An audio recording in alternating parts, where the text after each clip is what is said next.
Hey everybody, welcome back to Michael Clarida Arts. It is, of course, time once again for a warm-up drawing. This morning we're going to be drawing some hummingbirds. Sounds like fun.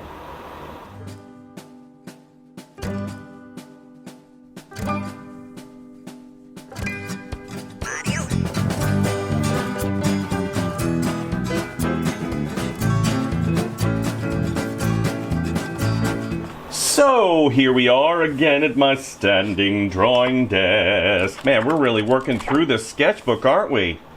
Have mercy! So, drawing animals. This is yesterday's fair.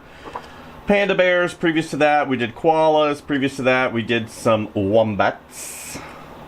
Then raccoons. We did some bears, hippopotami, three-toed sloths, some gorillas, elephants, river otters, dogs. You get the picture. If you want to watch any of those videos, please go check out the rest of my channel. But this morning, I'm going to draw something I've never drawn before because I like to do things I have never done before. Hummingbirds. Now you guys know, if you follow me on this channel, that I am a birder. A person that really loves birds. I love birds. I don't know why. I just do. And that being said, I love drawing said birds and just really enjoying watching them. Birder is somebody that really enjoys looking at and naming and seeing and doing those things. And you know what's funny? I watched a video recently by the Holderness family. Of course, Holderness family being that family did the PJ song a while back, the jammies, the holiday jammies. They really kind of stepped into YouTube. And so one of the things was, whenever you get older, there's certain things that happen. Go ahead and do it foreshortened. And one of them was the guys, their hobbies. So documentaries, World War II, anything World War II, and of course watching birds or something like that. And yeah, the older I get, the more I kind of want things to slow down. That's kind of weird. And we're a lot more alike than what a lot of us care to admit. We all think we're unique, which we are, but we're very similar with regards to likes and dislikes. I can tell you right now, I dislike pain. Do you dislike pain? I dislike pain. We have common ground. Pretty simple. Do I like money? Yes, I do. Do you like money? Yes, you do. Therefore, we have common ground. Pretty simple. There are things that we can focus on, and I thought it was very funny that the things that he named were the things that I liked. I was like, it's happened. I'm officially an adult, which I have fought my entire life in terms of staunchness and responsibility and not reacting to funny things. I will always say that passing gas is funny. The sound, the act of, the fact that it comes out of your rear end, which through your entire life, rear end stuff has been funny. My wife would disagree. She'd say that passing gas is disgusting and it will never be funny. Hence why I do think it's funny. Passing gas will always be funny to me, which I even told my son. I said, son, don't let mama steal your joy. Tooting's funny. Anyway, what I'm basically trying to say is I enjoy drawing birds. and it is something that I have done for a long time, but now that I'm older, I have a different perspective and an appreciation for the beauty of birds. The flight, the feathers, just all of it. I just love it so.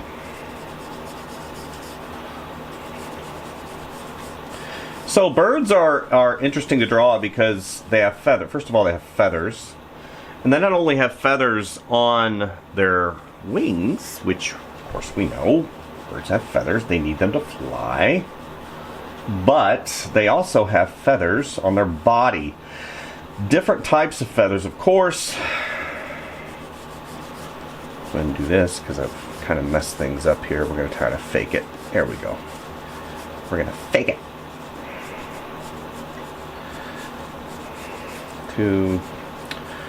And whenever you draw them, a lot of times it's best to think in terms of shapes. I talk about doing things like simple shapes and utilizing that terminology and that practice to really build. And birds are a really good example of that, because if you start getting mired down in the details too quickly, you're going to find out really fast that birds will be so complex that you'll start getting in there and trying to draw every single feather. And I talk about the same philosophy as it pertains to fur. Don't get mired down in the fur when you can do things more simplistically. And you can see as I drew this shape, it's kind of a teardrop coming down, and the same applies up here, but I'm going to go ahead and have this fan up a little bit, and then we're going to come back here. You've got this shape that goes like this. It's like this. Hummingbirds are fascinating. If you don't know anything about hummingbirds, that's okay. You can always educate yourself, but they are like the sports cars of the bird world. Their maneuverability is unbelievable, and they can fly backwards. If you're sitting there in the summertime or in the spring and you hear something which sounds like a really big bug, and you look around and you don't see a bug, chances are you just heard a hummingbird. They have like a buzz to them, especially when they're flying by you at 150 miles an hour. Actually, I think they go about 40, which is crazy. And yeah, keeping things simple. Simple will help you see the world and draw the world in a way that will not be frustrating. To their tongues. If you've never seen a hummingbird tongue, it comes in and it wraps around their head. And whenever they execute it, it goes out and really long. We're talking like that long. It is really long. Very fascinating creatures. Fly backwards. And two, hummingbird nests are tiny. They're so tiny. They're like little thimbles. Now I get to draw some of the fur. Again, you watch, I'm following that contour of the head because I know the head is round. You see all these kind of lattice lines, these... Oops, my pencil's coming out of its holder. No! We're going to go ahead and switch holders.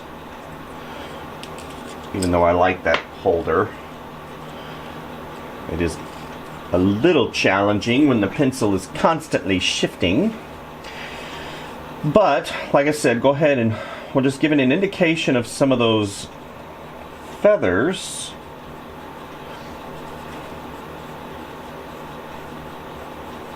As we progress along. And the iridescence that is present on these birds is absolutely unbelievably beautiful. I don't believe it. Yes, it is gorgeous. I have a bird feed. Actually, I have many bird feeders in my yard. Again, because I am a birder, I enjoy watching, feeding, naming birds. Does that make me an old geezer? No, that makes me inquisitive. That makes me somebody that is tired of the rat race and ready to just chill for a moment.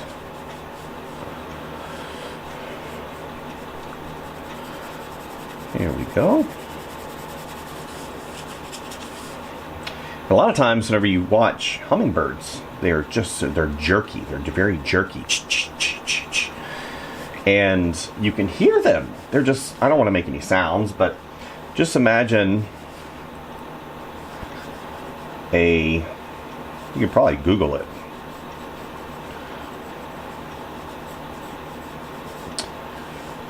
Kind of like a saw. There, I said it make a sound, making a sound. Dang it.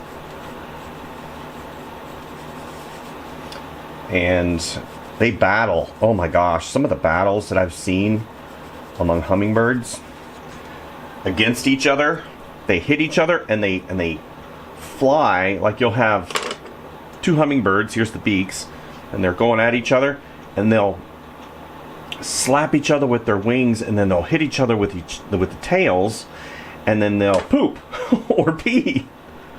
So don't sit underneath a hummingbird battle, because you'll probably get feces and pee-pees all over you.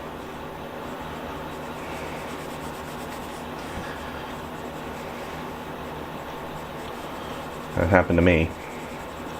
I'm relaxing the day off, enjoying my beautiful mountain view up here in the Appalachian Mountains, listening to the sounds of spring in my zero gravity chair, and ooh, hummingbirds. Oh, wait a minute. It's not raining. Why am I getting wet? Because they's pooping on you. They's pooping and peeping. You gotta watch it. Yeah. See, in short order, doing things based on shapes, circle, bean shape here, kind of a elongated oval, triangle, teardrop, teardrop. Simple.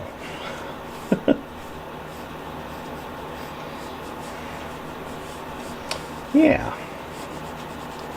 I think we all as people should take a moment, especially in our busy days, because I am busy. Oh my gosh.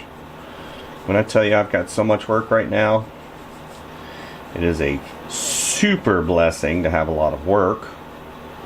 But sometimes it's these moments right here that ground me. These right here. It helps me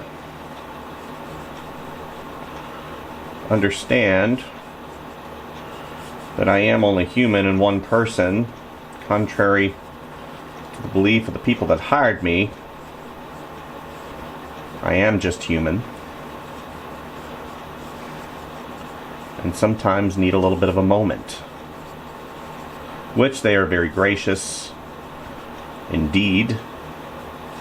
I have a boss now, which before I was the boss, and my boss is wonderful. Very gracious, very patient, and that's really important, and allows me to work at a pace that is not detrimental to my health. That is something that unfortunately a lot of managers and art directors really fail at,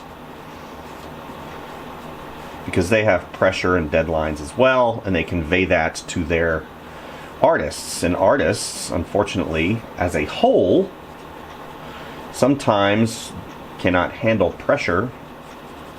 And I'm just saying this as a generalization. Some people are great under pressure. Some people do incredible things under pressure. I'm just saying squeezing sometimes will cause things to come out There's another poop joke. Things to come out that maybe aren't great. So if you're an art director and you're watching this, just be mindful. It is your job sometimes to shield artists from certain things. And then of course it is your job to convey.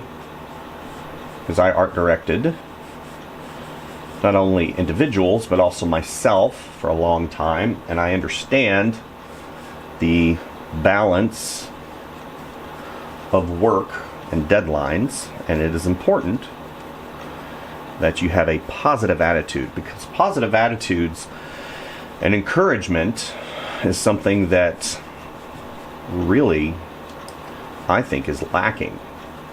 That's why you see a high turnover rate in certain art fields and art departments.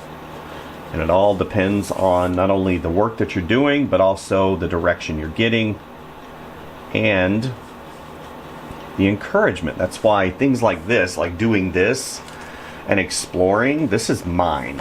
This is nobody else's. This is my stuff. This is what I like to do. And as artists, we really need that. We really, really need that. Life is not all about work and deadlines. Sometimes it's about the enjoyment of this. And that's perfectly okay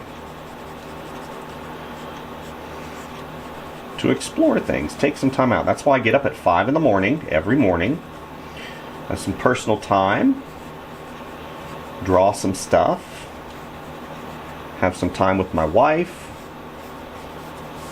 And ultimately, it gets my head on straight for the day. I encourage you, if you're rushing in the morning, try something new this year. Get up at 5 in the morning. I used to get up at 4 in the morning, and I realized, oh no, that's not working, because I'm only getting about 4.5 hours of sleep. Yeah, not very smart. So now I get about 6, because I go to bed a little bit earlier. And yeah, sew into yourself. So this is the first drawing of our hummingbirds. Awesome creatures. A little bit more detail on the wings here. The back rudder. Stabilizer. Some of those feathers. Let's shadow this. Big shadow shape right here.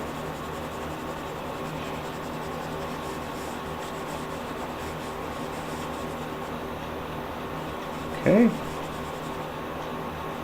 And a little bit right here. Yeah. This is number 1. Alright, moving on to number 2. Just wanted to show you the end of the tail. I saw that the camera had cut off part of that, so there's the bottom of the tail. I'll try and do better.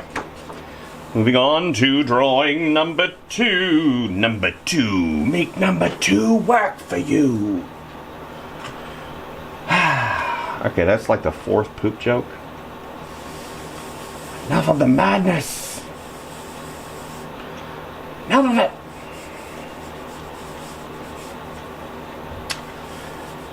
Yesterday was fraught with tons of sculpting in my professional field that I work every single day. I am a professional illustrator and toy designer.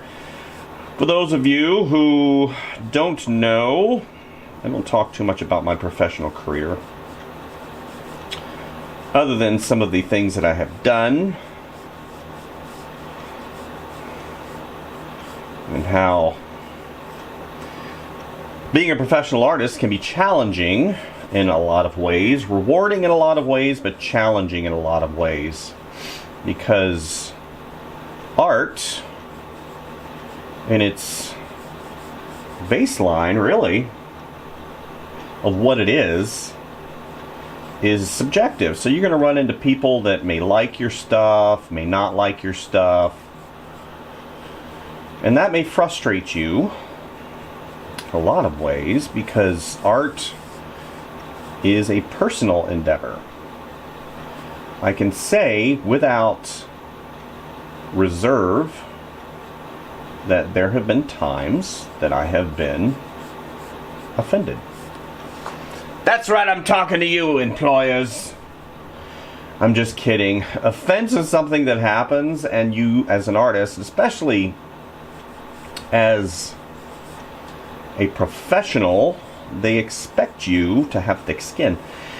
And unfortunately, in today's day and age, thick skin is, I don't want to say hard to come by, but art is so personal, and whenever you criticize something, or you say that it's not good enough, or along those lines, a lot of times it suddenly becomes personal, because art is personal. You're creating something, it's coming from your hand, it's coming from your brain, it's coming from your experience, your creativities. And if you don't have the goods, especially the ability to take criticism, it's going to be hard for you. I remember recently, actually, I had an occasion, and this is something that I had to work through. I had an occasion where I had an art director show me reference for an animal, and you guys know that I'm an animal guy, and the character design that was approved, which I could not believe, it was approved by the management, and the animal, the proportions were off, the perspective was off, the eyes were completely wrong, the shapes were wrong, the anatomy was wrong, as it pertains to the animal, not the context to the art piece. And see, I was looking at it from the viewpoint of the animal anatomy, and I was like, you can't allow this to pass. This is so bad.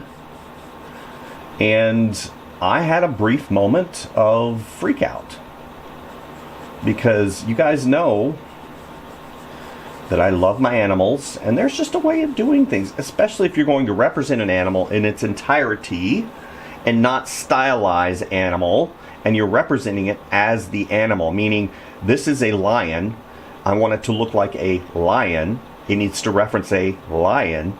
And then when you start injecting other things in there, it ceases to be a lion. And I was mad. I was fire engine mad, because I kept getting directed saying it needs to look like this. This is the reference that we gave you. It needs to look like this. And I was like, that sucks. And literally, I had a moment. We've all got moments, right? And my wife, gosh, she's so smart. No worries, she doesn't watch my channel, or at least I don't think she does. No, she didn't watch my channel. She doesn't even go on YouTube. Anyway, my wife, in her infinite wisdom, said, honey, I always know I'm going to get schooled when she says honey, here's the deal. They don't want you to make it look as realistic of a lion. They want what they gave you. They want that stylized amalgamation of horribleness and that is something that I had to look at and go, okay, now I understand. And that's something that you and me will sometimes have to get past, because it's not all about whether something is right or wrong. Not always. Sometimes it's just do what I gave you. And you and me, with our high society mentality, meaning I have standards, you're going to adhere to my standards. Sometimes they don't want your standard. They just want you to do what they told you to do. And that is something some people cannot get past. I almost didn't get past it. I almost lost my cool and be like, this is the worst looking animal I have ever seen in my life. And you have to understand too that some of those people that do these things, they don't draw animals all the time. They were asked to do something that maybe is outside of their box, and maybe they're not proud of it. And I'm not saying my stuff is perfect at all. Far from it, which is the reason why I do stuff like this, to get better and better and better, and to realize, yeah, I'm not all that. That's the biggest thing I learned as a professional artist, is trying to stay humble while still trying to be a professional. Because you have successes, and suddenly you're like, well, I've had a success drawing this animal, therefore I know how to draw all animals. And that is completely wrong. You have to have that philosophy and that mentality of learning to be successful. And let me tell you something, it doesn't hurt to have somebody that's an encourager. That's why, as an art director, you should always kind of view things in a way that has a positive spin. I call it the sandwich. I use the sandwich a lot because, first of all, I like sandwiches. But second of all, it really places things and presents things in a way that it lands on a positive spin. So you can say, let's say we're looking at this. Well, Mike, this is really nice. I like what you're doing right here. I like the simplicity of the shapes. And what I'd like you to do, and here comes the meat, right? This is the most important point, so I've already gratituded you. Here comes the meat point. What I'd like you to do is start defining these lines a little bit better and making sure the anatomy works. And don't forget weight. Weight and volume. One of the words that we really want to avoid, and this is me coming as a side note, is the word however, because that negates everything that I just said before. You don't want to use the word however. However, I'm going to slap your face and kick you in the giblets while you're down. No. You say, what I'd like you to do. So that's a clear direction. What I'd like you to do is to define these wings a little bit better, because it'll offset the balance between what you've done up here and the shading and the contrast with this direction right here. Keep up the good work, and here comes the other piece of bread. So we did the first as an encouragement. I gave you the meat of direction. Now I'm going to land on the final, which is an encouragement. And I really like what you're doing in terms of composition. This is really good. Keep doing you, and I believe in what you're doing. And I can't wait to see the final. And then you come off of that going, okay, he likes what I'm doing. Whereas if you were to come in and say, however, you need to change. Blah, blah, blah, blah, blah, blah. See, you're not conveying that sense of positivity and giving them clear direction. You're showing all the negative things. And that, my friend, is a way that you get somebody to not like you. And I'm not getting people to like me whenever it comes to art direction. That's not what it is. But you want somebody that will go to bat for you. Somebody that will stay up an extra 4 hours because they're like, man, I don't want to let Mike down. It's not manipulation. It is understanding the way human beings work. Human beings need to be directed, especially artists, professional artists. If you don't direct them, then they're going to go off and do their own thing. And when money is involved, especially deadlines and money, and they're doing their own thing, they're going to focus on the, I don't say wrong thing, because everybody has a different way of getting to the same result. But time is money. And you need to understand, as an art director, you want your peeps to believe in the project.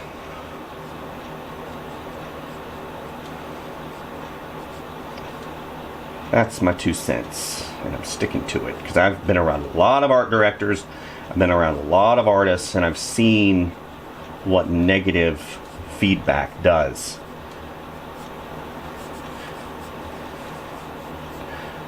And it's important that you understand artists are people too. And art directors are people.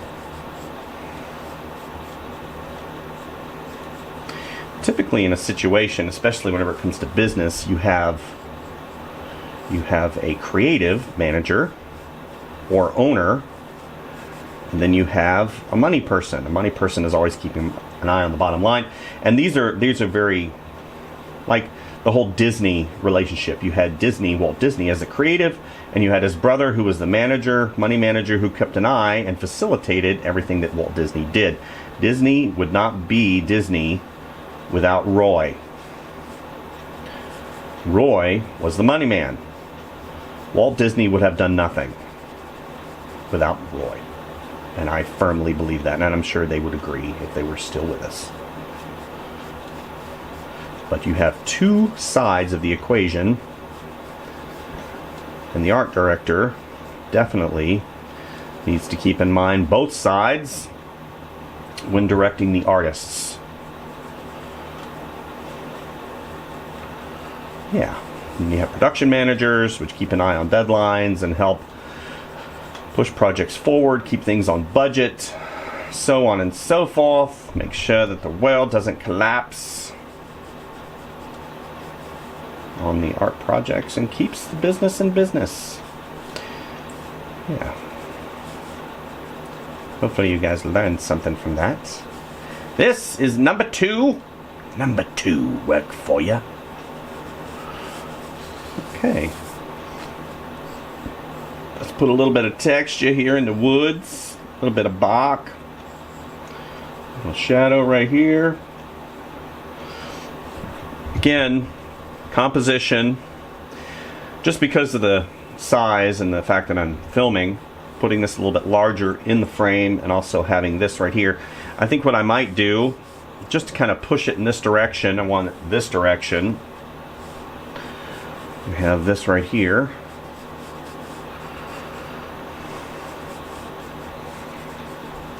That frames him a little bit better.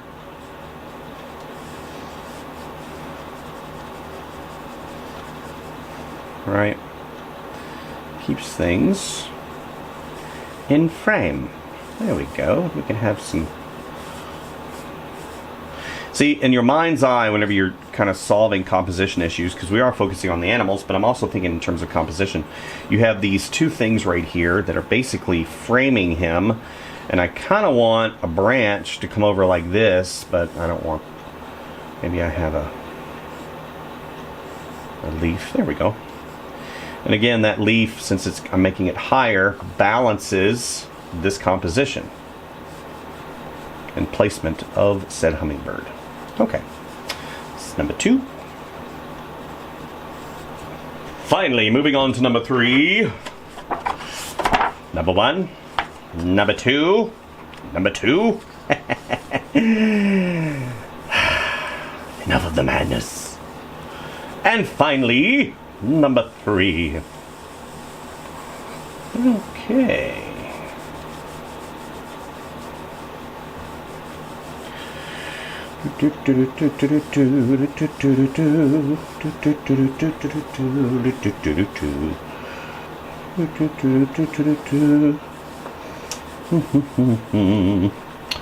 So, it is of course freezing cold here in the mountains of Appalachia. For those of you who don't know, I live in the mountains. You live in the mountains? The mountains, as they say here in Appalachia. They have a little bit different of a dialect, for those of you who don't know. And you come here, you're going to hear some interesting words, which I came from a very rural part of Louisiana, or Louisiana, as people in Louisiana like to say, where they had very interesting dialect, Cajun, which has a very, it's kind of like, it's got a French feel to it, but nobody, I mean, they're not French, but it's Cajun, so you have that Cajun dialect that curves words, and they use They use words and they abbreviate words. It's very fascinating. But up here in Appalachia, they do a lot of the same short tongue. Like they don't say tomatoes. They know how to say tomatoes. And potatoes. So we say, you know, your normal human will say potatoes and tomatoes. That's not the way it is here. Or the word sauerkraut. They don't say sauerkraut. So for tomatoes, they'll say maters. Maters. And then for tomato or potatoes, they'll say taters. So taters and maters. And then you have sauerkraut. It's just kraut. So don't get disturbed or allow your goat to get got if you hear that terminology when you come up to the mountains of Appalachia. I am, of course, talking about North Georgia is where I live, and I'm sure it goes to Virginia, a lot of those areas, and then we have North Carolina. I don't know about Missouri, but the people up here of Appalachia are staunchly loyal for those who are committed to staying. They will give you a pleasant face, for sure. However, they're up here in the mountains for a reason. They like to be left alone. Alright. A little bit of stamens on the flower. That's another thing. They put H's whenever the W is involved. So it's where. Where. H-W-H-E-R-E. Where. When. There's another H. Why. What. Who. Wow. What in the heck? So, I really enjoy listening. Because I'm a voice person. If you haven't already found out, I am a voice person. I love good voice work and the incredible dialects that people have, as well as languages. I'm also a language person.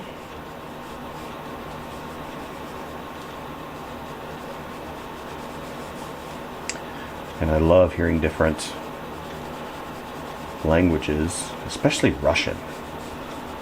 Russian is just, awesome. So as you see, placing things, making sense, trying to, again, reference anatomy. You see that I place the eye, place the beak. Now I'm going in and just finalizing some of the anatomy.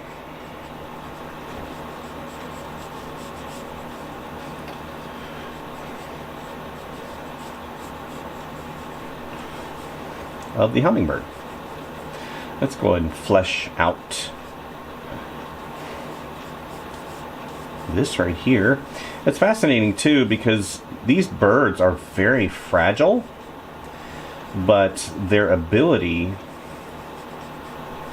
to fly and to do things in such a way that is absolutely astounding is really remarkable, in my humble opinion. They are built for flight, for sure.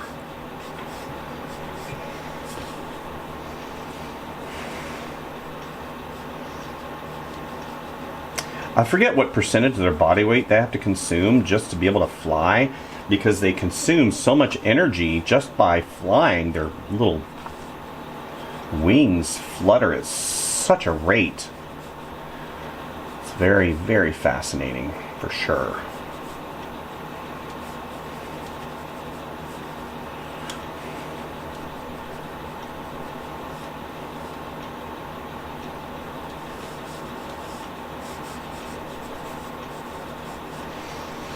Yeah. And the iridescence. Every hummingbird, it looks unique. And you have some of them with the red belly. Red belly hummingbird. Hummingbird.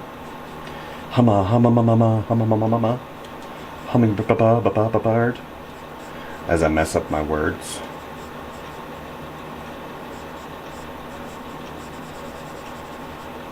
Yeah. And there's different fur types. I'm sorry, feather types, not fur. Because they fly in the world, which has weather, so they have to have the ability for their feathers to be able to repel water. I don't know if they're, which I don't think they are. I'm sure they're weather resistant, not weatherproof. Whereas ducks go in the water. Hummingbirds obviously do not. But there does need to be some type of weather resistancy. And they are very cool. I call them the sports cars. They're little sports cars. Probably because I'm a car guy.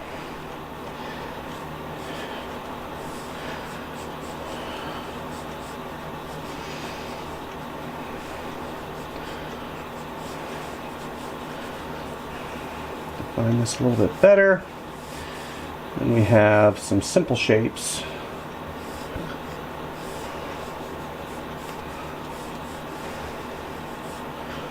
It gives you context of where he might be. Do some shading, yeah. That's these beautiful green feathers. Oh.